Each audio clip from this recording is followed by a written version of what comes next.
নমস্কার, প্রত্যেককে স্বাগত। আজকে আমরা ক্যারোকান ডিফেন্সের প্রথম পর্বে ক্লাসিক্যাল ভেরিয়েশনের একটা ইম্পর্টেন্ট সাইডলাইন দেখব। তো এটা হচ্ছে ফিশার ভেরিয়েশন বলে এটাকে। তো চলুন দেখে নিই। তা ক্যারোকান ডিফেন্স শুরু হয় E4 আর কালো খেলে C6, এরপর সাদা খেলবে D4, কালো খেলে D5, সাদা খেলে নাইট C3। এটা হচ্ছে ক্লাসিক্যাল ভেরিয়েশন, ঠিক আছে।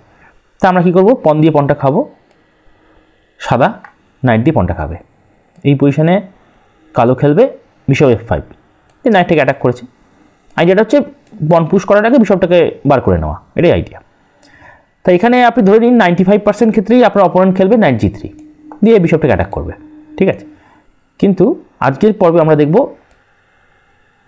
যদি সাদা নাইট C5 করে তাহলে কালো কীভাবে খেলবে। তো এই নাইট C5 চালটা খেলতেন হচ্ছে একাদশ বিশ্ব চ্যাম্পিয়ন ববি ফিশার, মানে উনি অনেকগুলো গেমে এই চালটা ব্যবহার করেছেন। ওই জন্য ওই চালটা এগেনস্টে কী করে খেলতে আমার জেনে রাখা উচিত। তা এই পজিশনে আপনি যদি এখনকার দিনে মানে মডার্ন চেস ইঞ্জিন দেখেন, এখানে যেটা খেলতে বলে E5 করতে বলে, ঠিক আছে। কিন্তু আমরা E5 করে খেলবো না, কারণ আমরা খেলবো হচ্ছে নাইট D7 করে। এর পিছনে কারণটা কি আমি ব্যাপারটা বোঝাচ্ছি। কেন আমরা কম্পিউটারের চাল একদম মানে মুভ বাই মুভ ফলো করবো না, তার কারণটা হচ্ছে কম্পিউটার যেটা বলে E5 করতে, নাইট দিয়েও সাদা পনটা খাবে, কুইন B6 করতে কালোকে, তারপর নাইটটা এখানে যাবে, বিশপ দিয়ে নাইটটা খাবে, পন দিয়ে খাবে, কুইন দিয়ে খাবে। এই হচ্ছে কম্পিউটার এইভাবে খেলতে বলে। কিন্তু যেটা সমস্যা হবে আলটিমেট লং রানে গিয়ে, সেটা হচ্ছে দেখুন সাদার কিন্তু ডবল বিশপ আছে, ঠিক আছে। সুতরাং যখন খেলাটা অনেক দূরে চলে যাবে তখন কিন্তু সেটা কিন্তু একটা সাদার পক্ষে একটা অ্যাডভান্টেজিয়াস ব্যাপারটা, কারণ ডবল বিশপ সবসময় অ্যাডভান্টেজিয়াস একটা কনসেপ্ট। তাই আমরা কি করব না, এই যে এখানে খেয়াল করুন, আমরা এই বিশপ দিয়ে নাইটটা দিলাম, মানে মেরেছিলাম, ওই জন্য বিশপটা চলে গেল, ডবল বিশপ চলে গেল আমাদের। আমরা এই জন্যই পুরো ব্যাপারটাকে এইভাবে খেলবো না, যাতে আমাদের বিশপটা প্রিজার্ভ থাকে, ডবল বিশপটা থাকে। আমরা ওই জন্যই খেলবো নাইট D7 করে। এবার ধরুন সাদা তো এখানে এসেছিল এই পনটা খাওয়ার জন্য, খেলো, আমরা খেলবো কুইন C7, কুইন B6ও করিনি কিন্তু, ঠিক আছে, কুইন C7 করেই খেলবো আমরা। এবার ধরুন এবার যেতেই হবে, এখানে নাইটটা তো ধরা আছে, ধরুন নাইটটা এখানে গেল, আমরা নাইট দিয়ে নাইটটা খাবো, ও পন দিয়ে খাবে। এই পজিশনে আমরা প্রিসাইসলি খেলবো রুক D8, এই কুইনটার উপর অ্যাটাক আনবো। এবার এই পজিশনে আপনি খেয়াল করুন সাদার কিন্তু একটা পন আপ আছে, কিন্তু দুশ্চিন্তার কোনো কারণ নেই, আমরা পনটা ঠিক পেয়ে যাবো আলটিমেট। এবার দেখুন রুকটা যে অ্যাটাক করেছে, এখানে সাদার কতগুলো চাল আছে। এক হতে পারে কুইনটা এখানে উঠতে পারে, কুইন E2 করতে পারে, অথবা বিশপ D3 করতে পারে, অথবা বিশপ D2 করতে পারে, অথবা কুইন F3 করতে পারে। তা আমরা সবকটা চাইলে মোটামুটি দেখবো। তো মেন লাইন হচ্ছে কুইন E2 করে খেলা। যদি কুইন E2 করে আমরা কি করব না, সিম্পল E6, পনটা পুশ করলাম, বিশপটাকে সাপোর্ট দিলাম, প্লাস এই বিশপের মুখটা খুলে এই পনটার উপর অ্যাটাক এনেছি একটা। তা দেখুন এখন সাদা ভাবতেই পারে যে আমি পনটা খালি খালি দেবো কেন, আমরা বিশপ E3 করে খেলবো, এই পনটার উপর একটা সাপোর্ট আনলাম। তা আমরা কালো কী খেলবে না, প্রিসাইসলি কুইন A5 চেক। তা চেক দিলে ওকে ব্লকে দিতে হবে C3 করে। এবার কালো বিশপ দিয়ে পনটা খাবে। এবার আপনি ভাবতেই পারেন যে এটা কি ঠিক হলো, কারণ এখানে যদি B4 করে দুটোকে একসাথে ফর্ক করে নেয় তাহলে কী করে হবে, সেটা ক্ষেত্রে খাটবে না। তার কারণ হচ্ছে সাপোজ যদি সাদা করে, তখন কালোর হাতে যে চালটা আছে এটা হচ্ছে কুইন A3।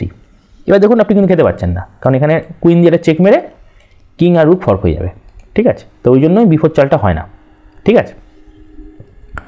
তাহলে যদি এখানে কালো যদি এই সাদা যদি বিশপ দিয়ে বিশপটা খায়, আমরা সিম্পল কুইন দিয়ে খাবো, নাইট E7 করবো, ক্যাসেল করবো, সিম্পল, কোনো অসুবিধা নেই। দুজনের পন সমান আছে, উপরন্তু ও যেহেতু কুইন E2 করেছিল তাই কুইনটাকে আরেকবার সরাতে হবে বিশপটা বার করার জন্য। এটা মানে পজিশনটা ইকুয়ালি আর কি, কোনো সাদার কোনো অ্যাটাক নেই এখানে। তাই আমরা যখন বিশপ দিয়ে পনটা খেলাম, আমি আগের চালে দেখলাম যে বিশপ দিয়ে যদি বিশপটা খেত। এছাড়াও এখানে একটা ট্যাকটিক্যাল একটা মুভ আছে সাদার, সেটা হচ্ছে যদি সাদা কুইন C4 করে খেলে। আইডিয়াটা কি, দেখুন কুইন দিয়ে বিশপটাকে অ্যাটাক করেছে, প্লাস বিশপ দিয়ে বিশপটাকে অ্যাটাক করেছে, তাহলে বুঝতে পারছি বিশপটা সরাতে হবে। ধরুন বিশপ দিয়ে বিশপটা খেলেন, তখন সাদা কী করবে না, কুইন দিয়ে এই পনটা মেরে একটা চেক দেবে। এটাই আইডিয়া ছিল, কুইন C4 করে এই C6 এর পনটাকে মেরে একটা চেক দেওয়া। তা কালোকে খেলতে হবে কুইন এই কিংটা E7। এবার ধরুন পন দিয়ে বিশপটা খেলো, আপনি সিম্পল নাইটটা খেললেন F6-এ, ঠিক আছে। তো এই পজিশনে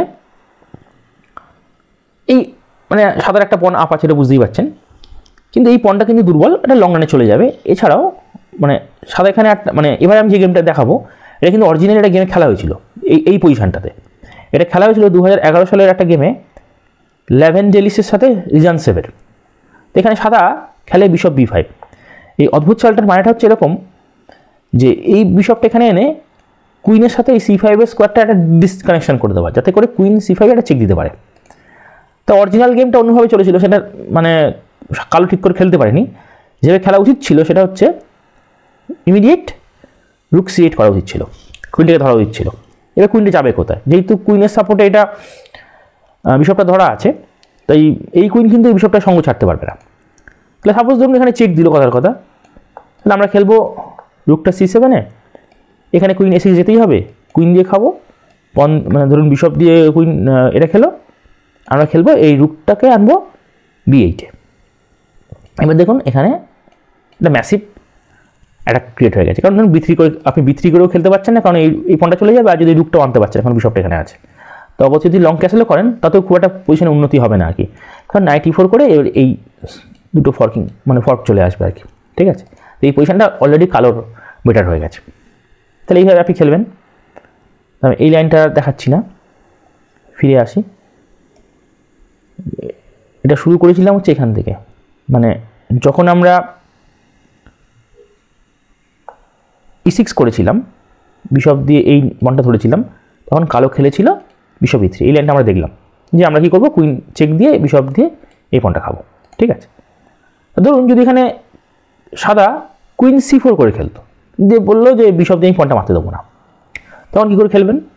তখন খেলবেন আপনি কুইন E5 চেক দেবেন একটা, ধরুন বিশপ দিয়ে ব্লকেট দিল, আপনি সিম্পলি খেলবেন বিশপ E4, এই পনটাকে ধরেছে। এবার ধরুন নাইট দিতেই হবে, নাইট দিয়ে মানে বিশপ দিয়ে নাইটটা খাবেন। এবার ধরুন বিশপ দিয়ে খেতে পারছে না, কারণ যদি পিন আছে, তাহলে অগত্যকে এটা এভাবে খেলতে হবে। এবার আপনি কুইন দিয়েও পনটা খেতে পারেন, বিশপ দিয়েও পনটা খেতে পারেন। এবার দেখুন পন সমান হয়ে গেছে, ওর কিন্তু ডবল পন, মানে কালোর হালকা হলেও পজিশনাল অ্যাডভান্টেজ, ঠিক আছে। এটা এখানে শেষ করছি এই লাইনটা। আর ধরুন তাহলে একটু ফিরে আসি, মানে যেই আমরা রুক D8 করেছিলাম, কুইনটাকে অ্যাটাক করেছিলাম, আমি কি বলেছিলাম যে কুইন E2 হতে পারে, বিশপ D3 হতে পারে, অনেকগুলো চাল হতে পারে। কুইন E2 চালটা আমরা দেখলাম, আর কিছু বলার নেই ওখানে। এবার সাপোজ যদি বিশপ D3 করে খেলে, তাহলে কী করে খেলবে কালো? না, আমরা খেলবো E5। আগের চাল E6 করেছিলাম, এবার খেলবো E5। আইডিয়াটা কি? না পন পুশ করবো, যেহেতু কুইন আর রুক ট্যাক লাইনে আছে, তাহলে একটা প্রেশার ক্রিয়েট হয়ে যাবে, এই জন্য E5 খেলা। তাই পিনটাকে আটকানোর জন্য সাদা কী করবে? না কুইন E2 করে খেলবে, যাতে করে আনপিন করে নিজেকে। এবার কালো কী করবে? সিম্পলি হচ্ছে বিশপ দিয়ে বিশপটা খাবে, ধরুন পন দিয়ে খেলো, বিশপ দিয়ে পনটা খাবে। আর ফার্দার কন্টিনিউশন যদি দেখেন, ধরুন নাইট F3 করে পনটার উপর অ্যাটাক করলো, আপনি ধরুন একটা চেক দিলেন, বিশপ দিয়ে ঢাকলো, বিশপ দিয়ে বিশপ খেলেন, ধরুন কুইন দিয়ে খেলো, আপনি নাইট E7 করে খেলবেন, কারণ এই পনটা আপনাকে কাট দিতে হবে পরে। বা যদি কুইন C3 করে এই পনটা অ্যাটাক আনে, F6, পরের চালে ক্যাসেল, এই রুকটা এখান থেকে বা নাইটটা এখানে গিয়ে স্কোয়ারগুলো অ্যাক্সেস তখন ভালো পেয়ে যাবে আর কি, কালোর প্রসপেক্টস ভালো আর কি এই লাইনে। তা আপনি এইভাবে খেলবেন। তো ফিরে আসি, তাহলে আমরা দুটো জিনিস দেখে ফেললাম অলরেডি, যে রুক D8 করার পর আমরা কুইন E2ও দেখলাম, বিশপ D3ও দেখলাম, সরি এটাও দেখলাম। এবার যদি বিশপ D2 করে খেলে, তাহলে কী করে খেলবেন? বিশপ D2 করার আইডিয়াটা কি? এবার আপনি E6 করলেন, এটা আইডিয়াটা হচ্ছে যে যদি ও চাইছে যে পন পুশ করে আমি পনটাকে মানে সাপোর্ট দেবো, কিন্তু এটা একটা অদ্ভুত ট্যাকটিক্যাল কারণে এটা কাজ করবে না, কারণ আমি মানে কালো খেলবে হচ্ছে বিশপ টেক C2 মেরে কুইনটা ধরবে। আইডিয়াটা কি? কারণ যদি কুইন দিয়ে বিশপটা খাওয়া যাচ্ছে না, তাহলে এখানে চেক পড়বে, প্লাস এই রুকটা চলে যাবে। সুতরাং বুঝতে পারছেন কুইন দিয়ে বিশপটা খাওয়া যাচ্ছে না, সুতরাং কুইনটা ওকে সরে খেলতে হবে। এবার দেখুন আমাদের কিন্তু পনটা ইকুয়াল হয়ে গেছে আবার। সুতরাং বিশপ D2 করেও কিন্তু খুব একটা লাভের লাভ কিছু হচ্ছে না। এবার যেটা লাস্ট চাল দেখাবো, এই রুক D8 করলো কালো, কুইন F3 করেও খেলতে পারতো, এখানে আমরা সিম্পলি বিশপ দিয়ে এই পনটা খেয়ে নেবো। দেখুন পন আবার কাউন্ট ইকুয়াল হয়ে গেছে। সুতরাং এবং পরবর্তীকালে কুইন A5 চেক থেকেও চলে আসতে পারে।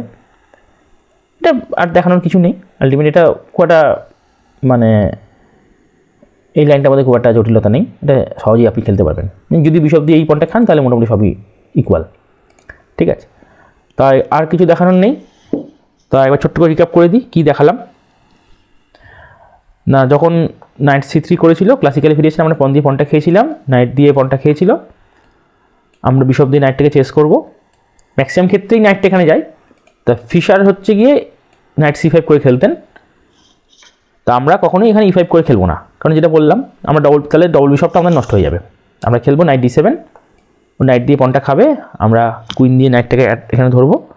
যদি নাইট যায়, নাইট দিয়ে নাইট খাবো, পন দিয়ে খাবে, আমরা রুক D8 এসে কুইনটাকে অ্যাটাক করবো।